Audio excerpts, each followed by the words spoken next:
நம்ம செரின் வீட்டு சாப்பாடில் இன்றைக்கி சிக்கன் பிரியாணி பண்ண போகிறோம். 5 கிலோவில் சிக்கன் பிரியாணி பண்ண போகிறோம். சீரக சம்பா அரிசி போட்டு சிக்கன் பிரியாணி 5 கிலோ, அரிசியும் சீரக சம்பா அரிசியும் 5 கிலோ எடுத்திருக்கேன், சிக்கனும் 5 கிலோ எடுத்திருக்கேன். இப்போ அதுக்கு மசாலா என்னென்ன தேவை அப்படிங்கிறத நம்ம கரெக்டாக பார்த்துட்டு பிரியாணி ரெடி பண்ணலாம். 1 கிலோ பெரிய வெங்காயம் கட் பண்ணி எடுத்து வச்சுருக்கோம். அப்புறமா பச்சை மிளகாய் வந்து ஒரு 20லேருந்து 30, ஒரு 1/4 கிலோ பக்கமாக பச்சை மிளகாய். அதே போல் மிளகாய் வந்து உங்கள் காரத்தை பொறுத்து நீங்கள் சேர்த்துக்கலாம், அதிகம் கம்மி. காரம் வந்து நம்ம விருப்பத்தை பொறுத்து தான் நம்ம சேர்த்துக்கணும். காரம் வந்து இவ்வளோ சேர்த்தே ஆகணும் அப்படின்ற எந்த பிரியாணிலையும் கட்டாயம்லாம் கிடையாது. நம்ம விருப்பம் என்னவோ காரத்துக்கு அது மட்டும் நம்ம சேர்த்துக்கிட்டா போதும். அதனால ஒரு 20லேருந்து ஒரு 30 பச்சை மிளகாய் நான் எடுத்து வச்சுருக்கேன். அப்புறம் ஒரு 5 லெமன் புளிஞ்சிட்டு இருக்காங்க மாமா. இதெல்லாம் நம்ம அப்பப்போ சமைக்கிறப்ப நான் உங்களுக்கு போடுறப்ப எல்லாம் சொல்லிக்கிட்டே செய்கிறேன். இப்போ வந்து பிரியாணிக்கு நம்ம மசாலா ரெடி பண்ணிவிட்டு அரைச்சிக்கலாம். பிரியாணி மசாலா அரைக்கிறதுக்கு 20 கிராம் ஏலக்காய், 20 கிராம் சோம்பு, 20 கிராம் கசகசா இல்லைன்னா நீங்கள் வந்து முந்திரி பருப்பு ஒரு 20 கிராமில் நீங்கள் சேர்த்துக்கலாம். அப்புறம் வந்து கிராம்பு வந்து ஒரு 15 கிராம் எடுத்திருக்கேன். எல்லாமே 20 கிராம் எடுத்திருக்கேன். சோம்பு, கசகசா, ஏலக்காய், பட்டை எல்லாமே 20 கிராம் எடுத்திருக்கேன். கிராம்பு மட்டும் 15 கிராம் எடுத்திருக்கேன். அது ஏன்னா கிராம்பு வந்து எப்பயுமே பிரியாணிக்கு நம்ம அதிகம் சேர்த்துக்கிட்டோம்னா சில நேரத்தில் வந்து நீங்கள் பிரியாணி சாப்பிட்றப்ப என்ன ஆகுனா ஒரு மாதிரி காரமாக நாக்கெல்லாம் எரியிற மாதிரியே இருக்கும் பிரியாணி. அதுக்காக தான் அந்த கிராம்பு வந்து அதிகமாகிடுச்சுன்னா பிரியாணி டேஸ்ட்டில் வந்து அது ஒரு மாதிரி எரியிற மாதிரி இருக்கும். அது வந்து அதுக்கு காரணம் வந்து பிரியாணியில் போடுற காரம் கிடையாது, நம்ம கிராம்பு வந்து அதிகமாக சேர்த்துருவோம் இல்லையா, அதனால வர்ற அந்த காரம் தான் அது. அதனால கிராம்பு வந்து கம்மியாகவே சேர்த்துக்கோங்க, அப்போ வந்து உங்களுக்கு சரியாக இருக்கும். எப்போயுமே எந்த பிரியாணி செஞ்சாலும் மட்டன், சிக்கன், நான்வெஜ் எது பண்ணாலும் சரி நீங்கள் வந்து கிராம்போட அளவை கம்மி பண்ணிக்கோங்க. 20 கிராம் ஏலக்காய், பட்டையெல்லாம் சேர்த்திங்கன்னா அதில் ஒரு 15 கிராம் நீங்கள் சேர்த்துக்கிட்டிங்கன்னா உங்களுக்கு சரியாக இருக்கும். இப்போ இதெல்லாம் பவுட்ரு பண்ணி எடுத்துக்கலாம். மறுபடியும் சொல்கிறேன், ஏலக்காய் 20 கிராம், அப்புறம் பட்டை 20 கிராம், அப்புறம் வந்து கிராம்பு வந்து 15 கிராம், கசகசா 20 கிராம், அப்புறம் சோம்பு 20 கிராம் எடுத்திருக்கேன். பிரிஞ்சி இலை வந்து நம்ம விருப்பத்தை பொறுத்து ஒரு 5 இலை 10 இலை சேர்த்துக்கலாம். இது மறுபடியும் நான் சொல்லிவிட்டு இதே அளவு. இதை நம்ம பவுட்ரு பண்ணி எடுத்துட்டு அப்படியே தாளிக்கிறதுக்கு ரெடி பண்ணிக்கலாம். இப்போ வந்து எண்ணெய் ஊற்றியாச்சு. உங்களுக்கு இதில் வந்து நெய் ஊற்றுறதுனால ஊற்றிக்கலாம். நான் வந்து 700 மில்லி எண்ணெய் ஊற்றியிருக்கேன்.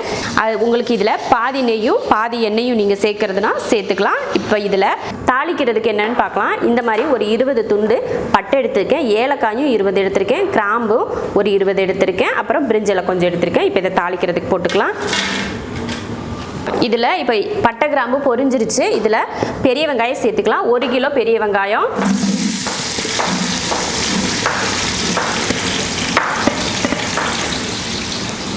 அப்புறம் பச்சை மிளகாய் சேர்த்துடலாம்.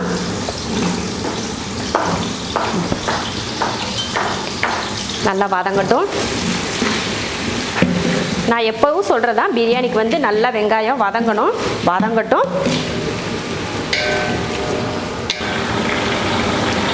வெங்காயம் நல்லா வதங்கிருச்சு பாருங்க. இந்த அளவுக்கு வதங்கினதுக்கப்புறம் புதினா, மல்லித்தலை அப்படியே வதக்கிக்கலாம்.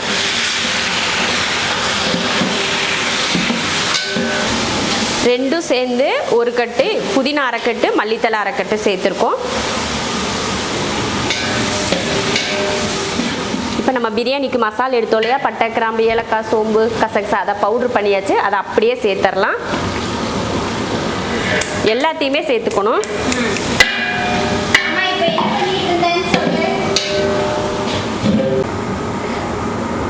பிரியாணி மசாலா போட்டதுக்கப்புறம் தக்காளி சேர்த்துக்கலாம்.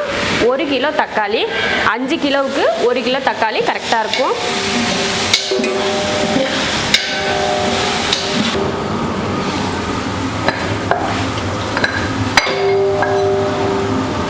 தக்காளி வந்து நான் 1 கிலோ சேர்த்துருக்கேன். 1 கிலோவே அதிகம் தான். அதுக்கு மேலே அதிகமாக தக்காளி சேர்த்துக்கிட்டிங்கன்னா பிரியாணி வந்து தக்காளி சாப்பாடு மாதிரி தான் இருக்கும், பிரியாணி டேஸ்ட்டே இருக்காது. அதனால் 1 கிலோன்றது அதிகம், அதுக்கு கம்மியாக கூட சேருங்க, அதுக்கு அதிகமாக சேர்த்துக்க வேண்டாம். இப்போ தக்காளி நல்லா வதங்கட்டும். அதுக்கப்புறம் மற்றதெல்லாம் சேர்த்துடலாம்.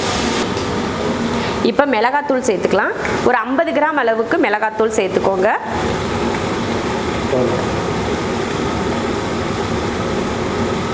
கரெக்டாக 50 கிராம் மிளகாத்தூள்.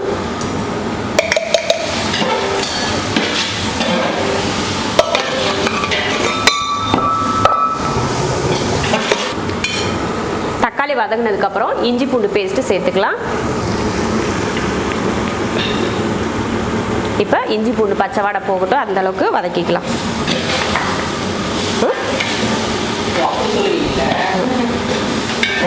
இஞ்சி பூண்டு பேஸ்ட் இப்போ சேர்த்துருக்கோம், அது பச்சை வாடை போகிற வரைக்கும் வதக்கிக்கலாம். அதோட அளவு என்னன்னு பார்த்தீங்கன்னா, நான் வந்து 1/2 கிலோ பூண்டும் 400 கிராம் இஞ்சியும் அரைச்சி எடுத்து வச்சிருக்கேன். எப்பயுமே இஞ்சியோட அளவு வந்து கம்மியாக தான் இருக்கணும், பூண்டு தான் கொஞ்சம் அதிகமாக இருக்கணும். இஞ்சி வந்து அதிகமாகிடுச்சுன்னா கசக்க ஆரம்பிச்சிடும், அதனால நம்ம இஞ்சி கம்மியாக தான் சேர்க்கணும். அதனால 500 கிராம் பூண்டும் 400 கிராம் இஞ்சியும் தோலெல்லாம் சீவிட்டு அரைக்கிறதுக்கு சரியான அளவாக இருக்கும். இப்போ அந்த அளவுக்கு தான் அரைச்சி நான் சேர்த்துருக்கேன். 5 கிலோவுக்கு அது மொத்தமே சேர்த்துட்டேன், கொஞ்சம் கூட எடுத்து வைக்கல, அதை அப்படியே சேர்த்துட்டேன். இப்போ இதை நல்லா வதக்கிடலாம், கொஞ்சம் வதக்கிக்கலாம், பச்சை வடை போனதுக்கு அப்புறமா சேர்த்து. 5 கிலோ சிக்கன் பீஸ் எடுத்திருக்கேன். நல்லா பெரிய பெரிய பீஸாக பாருங்கள். இந்த மாதிரி தான் பிரியாணிக்கு வந்து நம்ம பெரிய பீஸாக போடணும், அப்போ தான் பிரியாணியில் வந்து அப்படியே இருக்கும், கறி வந்து வெளியில் தெரியும். இல்லைன்னா சின்ன சின்னதாக போட்டிங்கன்னு வச்சுக்கோங்களேன், நம்ம கிண்டுறதுலேயே கரைஞ்சி போயிடும். அதனால இந்த மாதிரி பெரிய பீஸாக எடுத்துக்கோங்க. இப்போ சேர்த்துடலாம்.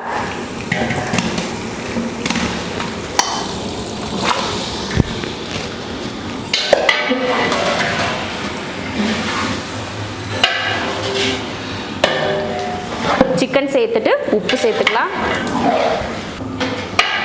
என்னோட கையில் 2 கைப்பிடி அளவுக்கு உப்பு சேர்த்துருக்கேன்.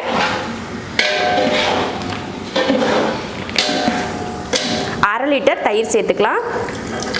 1/2 லிட்டர் தயிர் சேர்த்துக்கோங்க.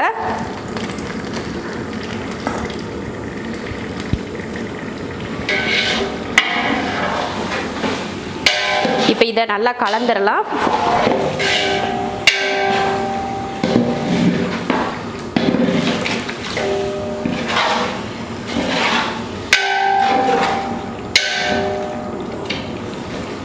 அடுத்து லெமன் ஊற்றிக்கலாம். ஒரு 5 லெமனை புளிஞ்சிருக்கேன், அதை சேர்த்துடலாம்.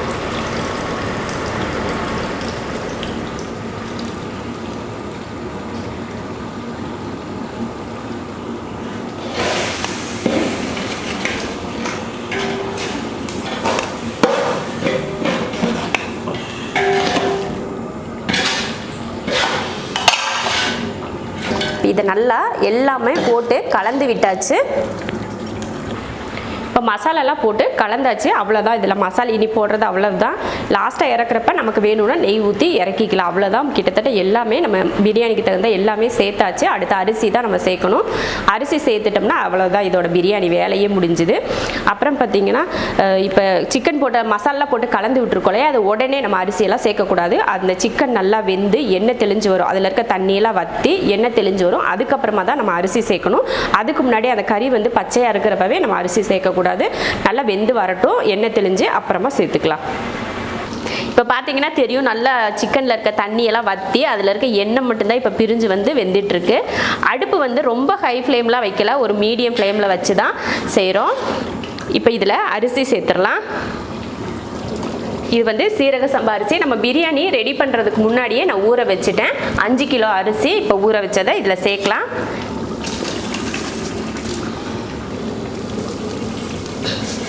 அஞ்சு கிலோ அரிசி இது. இப்போ இதை கிண்டிக்கிறலாம்.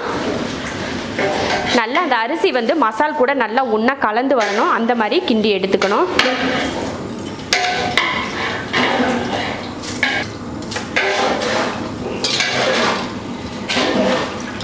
நல்லா இந்த மாதிரி வதக்கியாச்சு. ஒரு 3 நிமிஷம் 4 நிமிஷத்துக்கு இந்த மாதிரி மசாலா போட்டு அரிசியை வதக்கிட்டு அப்புறமா தான் தண்ணி சேர்க்கணும். இப்போ இதில் தண்ணி சேர்த்துக்கலாம். 1 2 3 4 5 உப்பு சேர்த்துக்கலாம். முதல்ல சிக்கன் வேகிறதுக்கு வந்து உப்பு சேர்த்துருக்கோம். இப்போ கொஞ்சம் நான் கையில் 1 கை அளவுக்கு உப்பு சேர்த்துருக்கேன். இந்த கிண்ணத்தில் 5 கிண்ணம் தண்ணி ஊற்றிருக்கோம். 5 கிலோ அரிசிக்கு இதில் 5 கிண்ணம் தண்ணி. எப்படி கணக்குனா, இந்த கிண்ணத்தில் 1 கிலோ அரிசி வந்து கரெக்டாக இதில் 1 கிண்ணம் அரிசி இருக்கும். அதனால தான் இந்த கிண்ணத்தை தான் நான் எப்போ பிரியாணி பண்ணாலும் கரெக்டான அளவு வச்சுக்கிடுவேன். இதில் இது வரைக்கும் இருந்துச்சுன்னா கரெக்டான அளவு 1 கிலோ அரிசி அப்படின்னு சொல்லிட்டு அளவு வச்சுட்டு தான் தண்ணி ஊற்றுவேன். அதனால 5 கிலோ அரிசிக்கு இதில் 5 கிண்ணம் தண்ணி கரெக்டாக ஊற்றிருக்கேன். எக்ஸ்ட்ராலாம் தண்ணி நம்ம ஊற்ற தேவையில்லை. சிக்கன் வந்து நம்ம தாளிக்கிறப்பயே வெந்திருக்கும் இல்லையா, அதனால அதுக்கெல்லாம் தண்ணி ஊற்ற தேவையில்லை. இப்போ நம்ம சிக்கன் பிரியாணி அரிசி வேகிறதுக்காக மட்டும்தான் தண்ணி. இந்த மாதிரி கரெக்டான அளவுக்கு 5க்கு 5 தண்ணி ஊற்றுனீங்கன்னா தான் அந்த பிரியாணி வந்து குலையாமல் அப்படியே உதிரி உதிரியாக வரும். இதில் கொஞ்சம் எக்ஸ்ட்ரா தண்ணி 1க்கு 2 இந்த மாதிரிலாம் ஊற்றிட்டிங்கன்னா குழஞ்சி போயிடும் பிரியாணி. உப்பெல்லாம் போட்டு கலந்து விட்டாச்சு. இப்போ வந்து அடுப்பை வந்து நிறைய ஹை ஃப்ளேமில் வச்சு நல்லா ஒரு கொதி வர வரைக்கும் நல்லா தீ வச்சு கொதிக்க விட்டுருங்க. அப்படின்னா கலன்னு கொதிக்க ஆரம்பிக்கணும். கொதிக்க ஆரம்பித்ததுக்கப்புறமா அடுப்பை வந்து குறைச்சி வச்சுக்கலாம். இல்லைன்னா நறுக்கரிசி விழுந்துரும்னு சொல்லுவாங்க இல்லையா, அந்த மாதிரி அரிசி நறுக்குன்னு வந்துடும். வெள்ளை வெள்ளையாக இருக்கும் அந்த அரிசி. இப்போ ஒரு கொதி விட்டுக்கலாம். அதுக்கப்புறம் ஓப்பன் பண்ணிக்கலாம்.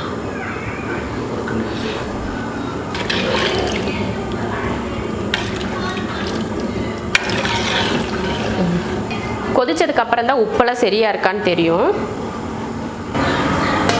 மூடி வச்சிடலாம், கொதிக்கட்டும்.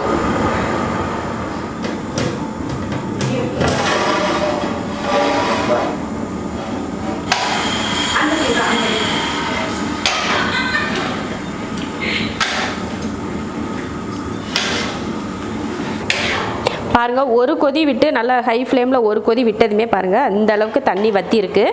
இப்போ அடுப்பை சிம்மில் வச்சுட்டு லைட்டாக கிளறி விட்டுட்டு அப்புறமா ஒரு 5 நிமிஷத்துக்கு மறுபடியும் சிம்மில் வச்சுக்கலாம். அதுக்கப்புறமா தம் போட்டுக்கலாம்.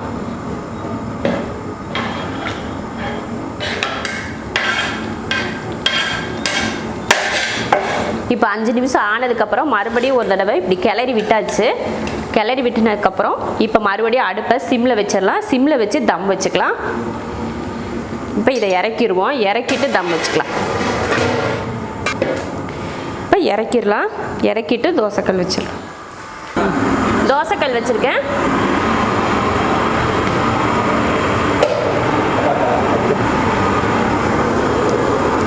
தோசைக்கல் வச்சு அதுக்கு மேலே பிரியாணி பாத்திரத்தை தூக்கி வச்சாச்சு. இப்போ அடுப்பை சிம்மில் வச்சிடலாம். தோசைக்கல் வச்சு அதுக்கு மேலே பிரியாணி தூக்கி வச்சாச்சு. அடுப்பையும் நல்லா சிம்மில் வச்சாச்சு. அந்த ஹீட்லேயே ஒரு 10 நிமிஷம் இருந்தால் கூட பரவாயில்ல.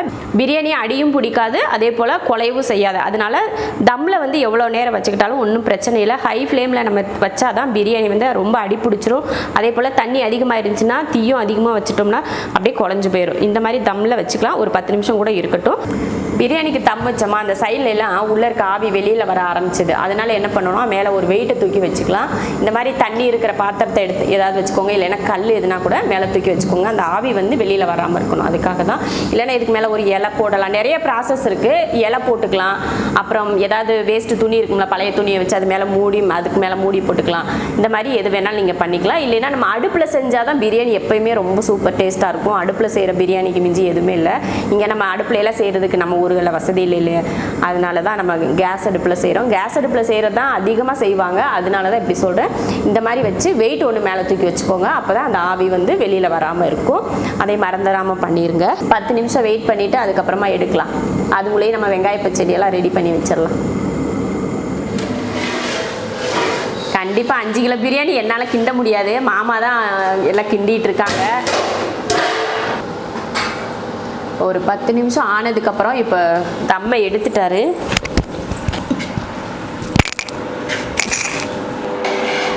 அரிசி நல்லா வெந்திருக்கு. இருந்தாலும் அந்த 1-2 வந்து கொஞ்சம் இதாக இருக்குது. அதனால் அது இன்னொரு தடவை தம் வச்சுக்கலாம்.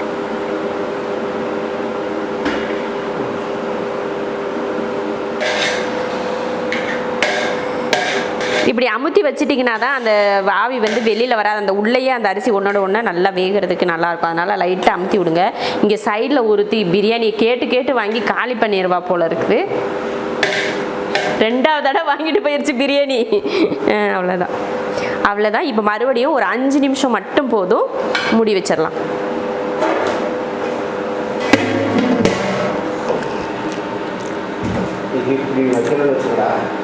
மறுபடியும் தம் வச்சு 5 நிமிஷம் ஆயிடுச்சு. டைம் வச்சுக்கோங்க. நீங்கள் வேணால் உங்களுக்கு டைம் வந்து கரெக்டாக தெரியல அப்படின்னா டைம் வச்சுக்கோங்க. இப்போ 5 நிமிஷம் ஆச்சு. அடுப்பை ஆஃப் பண்ணிட்டேன். நான் அடுப்பை ஆஃப் பண்ணியாச்சு. ஆஃப் பண்ணாலும் உடனே வந்து நம்ம பிரியாணியை எடுக்க வேணாம். ஒரு 10 நிமிஷம் அப்படியே விட்டுருங்க. விட்டுட்டு ஒரு 10 நிமிஷம் கழிச்சு நீங்கள் ஓப்பன் பண்ணிங்கன்னா சூப்பராக ரெடியாக இருக்கும் பிரியாணி. அதில் 1-2 அரிசி கூட வேகாமல் இருக்கும் பார்த்தீங்களா, அது கூட அந்த 10 நிமிஷம் நம்ம அப்படியே விட்டுறோம் பார்த்தீங்களா, அதில் நல்லா வெந்துடும். அதனால அதை ஒரு 10 நிமிஷம் கழிச்சு நீங்கள் ஓப்பன் பண்ணிக்கலாம். இப்போ நம்மளும் 10 நிமிஷம் கழிச்சு பிரியாணி ஓப்பன் பண்ணிக்கலாம். பிரியாணி தம் போட்டு 10 நிமிஷம் வெயிட் பண்ணி இப்போ எடுத்து பார்க்கலாம் பிரியாணி எப்படி ரெடியாக இருக்குன்னு.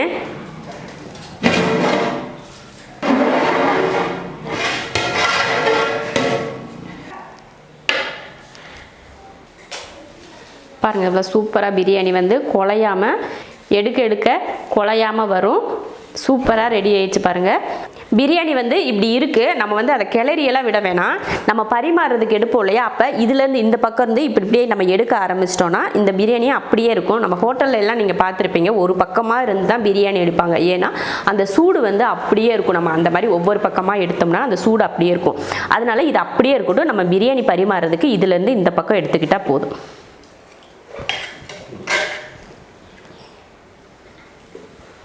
இந்த நாங்கள் பிரியாணிக்கு வந்து கிரேவி எதுவுமே செஞ்சுக்கல, பச்சடி மட்டும்தான் செஞ்சுருக்கோம். நீங்களும் இது போல் 5 கிலோவில் பிரியாணி செய்யணும்னா உங்கள் வீட்டில் ஏதாவது ஒரு ஃபங்க்ஷனோ இல்லை ஏதாவது பிறந்த நாள் இந்த மாதிரி இருக்குது, இல்லை ஃப்ரெண்ட்ஸ் எல்லாம் வீட்டுக்கு வர்றாங்க, சொந்தக்காரங்க என்ன வர்றாங்க, 5 கிலோவுக்கு தேவையான அளவுக்கு செய்யணும் அப்படின்னு நினச்சிங்கன்னா இந்த அளவு போட்டு பிரியாணி பண்ணுங்கள். ரொம்ப ரொம்ப அருமையாக இருக்கும். உங்கள் சொந்தக்காரங்களோ உங்கள் ஃப்ரெண்ட்ஸ் எல்லாருமே உங்களை பாராட்டுவாங்க. அந்தளவுக்கு ருசியாகவும் இருக்கும், சூப்பராகவும் இருக்கும். வீட்டில் நீங்களே பிரியாணி செஞ்சு கெஸ்ட்டுக்கு கொடுத்த மாதிரி உங்களுக்கும் மனசு திருப்தியாக இருக்கும். இது போல் பிரியாணி நீங்களும் செஞ்சு பார்த்துட்டு எப்படி இருக்குன்னு சொல்லிட்டு கமெண்ட்டில் சொல்லுங்கள். இதே போல் லஞ்ச் மெனு இந்த மாதிரி மெனுவெல்லாம் வேணும்னா நம்ம ஷெரின் வீட்டு சாப்பாடு சேனலை சப்ஸ்கிரைப் பண்ணி வச்சுட்டு பக்கத்தில் இருக்க பெல் ஐக்கானை கிளிக் பண்ணி வச்சுக்கோங்க. அப்போ தான் நான் போடுற லஞ்ச் மெனு வீடியோ உங்களுக்கு நோட்டிஃபிகேஷன் வரும். அவ்வளோதான். இப்போ பிரியாணி ரெடி. மாமா பாருங்கள் தட்டை வச்சு நின்றுக்கிட்டே இருக்காங்க. அவருக்கு முதல்ல பிரியாணியை கொடுத்துடலாம்.